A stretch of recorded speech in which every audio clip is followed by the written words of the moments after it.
Hi, Oh Matthew. my gosh, are you trying to hide your cat? Yes, because he was being really loud. So I was just sitting with him on my lap. And then I You was think like, I'm not used to filming with cats? So can you imagine? I think don't worry about it. The cat is welcome. he's being a brat. Uh, to start, I was going to start with, hey, you finally made a movie where people realize that cats rule. And it made me Yeah. very happy because the only other spy movie that has cats is Cats and Dogs, and they're the bad guys. So it was really nice to see, a movie that is both celebrating cats and also showing the bad parts of cats. And I know it was your cat, and I know all of those elements, but when you guys were crafting this, how did you guys navigate like figuring out where an animal was going to work in a movie like this and how it would kind of humanize Ellie in certain scenes because it is all about like her trying to keep this one thing that she has rooted in her life with her. Well, in the first draft, the cat was only in one scene, literally. And I said to Jason, I think it'd been far more interesting if the cat goes on the adventure with her. And I Mhm. sent him a picture of a cat backpack. And he's like, what the hell's that? I mean, he said, why, what was it, a space suit or something? I was like, no, it's a cat backpack. And it will give the two characters a really nice piece of fun conflict. And then and I think we should do it. And he's like, okay. So then we wrote the cat in everywhere. Um, but yeah, it was yeah, and I didn't quite think it through how much work it would be making the movie with the cat, but I knew it would give it the movie an element of, and as you said, I've done movies with dogs. Um, Most movies, the dogs are always the cute, fluffy. Oh God, we love dogs. Cats have sort of got a bit of a bad rep in movies. They're never and maybe it's because they are pretty hard to film with. Although Chip was fantastic to film with. So I maybe I had a better experience with cats than other directors. Yeah, and I do. This movie made me cry, and so I have to explain the why because Now and Then is like my dad loved the Beatles, and when that song came out, I was like so upset because I was like, I now hear have a Beatles song that he never heard, and so Wow. then I heard it in this movie, and he also loved your movies, and I was just kind of like, wow, this is a double whammy of like my dad would have loved this movie, and it has the last Beatles song in it, which the song is so important because it is, a lot of cues, and it is a lot about Ellie, and all of those elements kind of working together makes it such an important choice. Was it always going to try and be Now and Then by the Beatles, or did you have other options that you were trying to work with in case you didn't end up getting the last Beatles song? No, it definitely wasn't going to be. It wasn't always intended to be Now and Then. 'Cause I didn't even know there wasn't going to be. No one. I got a pretty good imagination, but I never got to the point that I thought there'd be a new Beatles song coming my way. And Giles played it to me about a year and a half ago and said to me, "Look, because I said to him, said I'm really struggling to find a love song that has pathos and hope."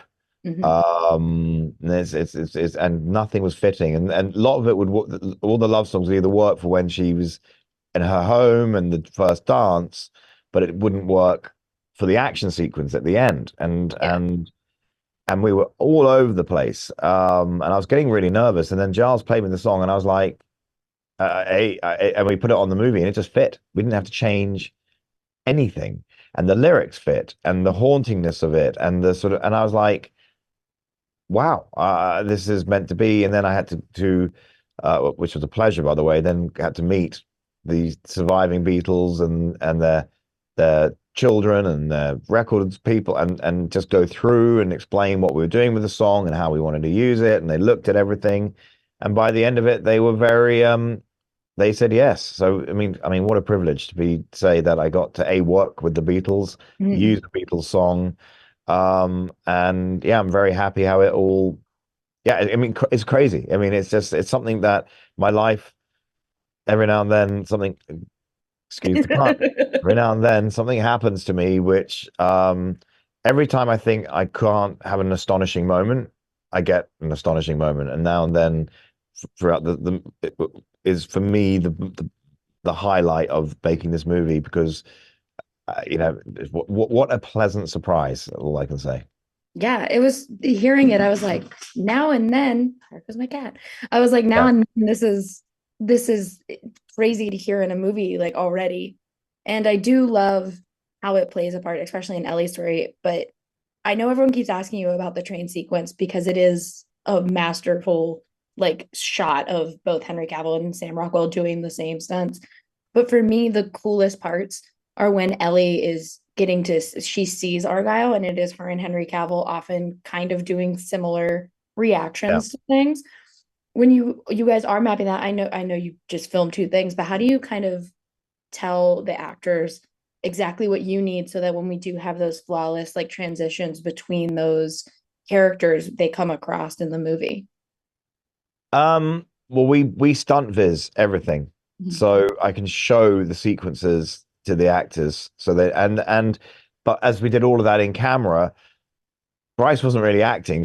I mean, she was literally laughing because I'd be saying, and I wouldn't tell her. I'd say like Henry, like for example, Henry when he's in the train window, and I said, dude, just run your hat, just look at her smile, and so she wasn't expecting that. She was like, oh my God. Likewise, when the stunt ladies they're having this big vicious fight, and I literally went up to them and the door shut, and I said, right, do me a favor, quickly, just give him a little kiss on the cheek. So she was like, what the hell? So we were just the movie gave me license to look for fun moments, and my actors were good enough that, like, it wasn't in the script that Argylle ever spoke. Mm-hmm. So all the speaking to Ellie, that again, that was evolved on the day when I was like, oh, this could be interesting. Let's have Sam. I said, Henry, do you mind sitting where Sam is and just doing the same speech quickly? And like, whoa, how much dialogue is there? And I went, let's just do it. And it was born, it was a moment, yeah, a crazy experiment on the day. Suddenly became quite a major part of the movie. None of that, I just realized that. I haven't said that to anyone yet, that in the original script, the shooting script, Argylle had no dialogue. Huh. Oh my God. Interesting. Well, and Yeah. it works so well in those scenes like that. It's very cool to see how you like cross-cut dialogue and how all of these Yeah. characters are all like we're still in the world of Ellie's spy novel, even though we're not Yeah. like not reading it to us like she was in the very Yeah. beginning. But for our last question, which like I love your spy movies. I told you at New York Comic Con, the reason I even have my job is because of Kingsman Golden Circle, where I met my boss. Oh, But I remember. Now I remember. Yeah. I remember we had this chat standing. yeah, Yeah, exactly. Now I remember. I remember. Yes. How nice to see you but again. Yeah. nice to see you again. But I do love how different Argylle is from something like The Kingsman, and it is a different kind of commentary on the spy genre, and the spy world as a whole. When you were approaching Argylle, was it always your intention to have it be so rooted in who Ellie is as a character? Because I think that really kind of takes it to a new level because we are on this journey with a woman who is being thrown into this mess The just on a whim. well, the spoiler alert, the main reason I made this movie and what sucked me into it was the moment I realized we're creating a new, properly feminine spy. Mhm. It's a celebration of women, that this spy, as far as I'm Yeah. concerned. And that excited me. That would be a role model for my daughters. Yeah. I love her so much. And Yeah. thank you so much for talking with me. I loved Argyle a lot and I can't wait for people to get to see it. Well, thank you very much. Thank you. Have a